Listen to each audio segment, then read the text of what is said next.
sa kalungsunga hung vata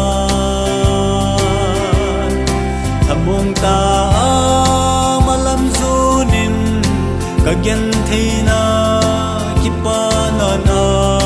pa baknun na ka thomul so zo win baknun na ka tholayin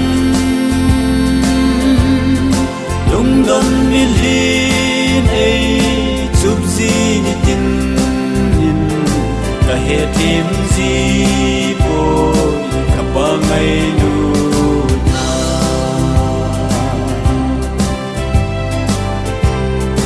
thunun na chang lo zau lai cha zong ka hi po ka pe na lal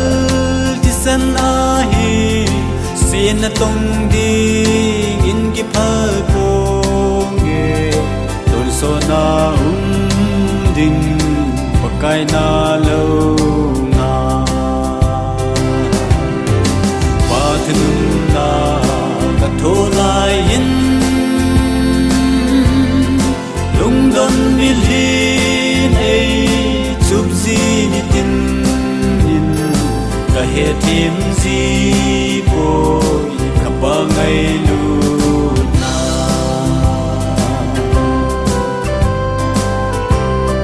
ki ma ting na ka hin lai hin ka mong thei po pa kai krista ko na bang na isa mai cha ma ka ki lan chen vang go na tui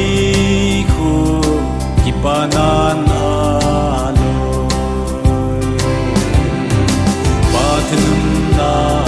ka tholai in lung don milhin ei chup zi ni tin in ka he tim zi po ka pa ngai lu na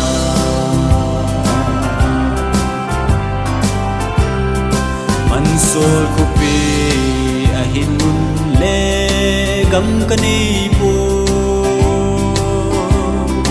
pakai krista atai tum na o in ko pa nam na chi tang ye salem tha a chun mun ka chang na nge pa thun na ka tholai in lung don milhin ei chup zi ni tin in ka he tim zi po ka pa ngai lu na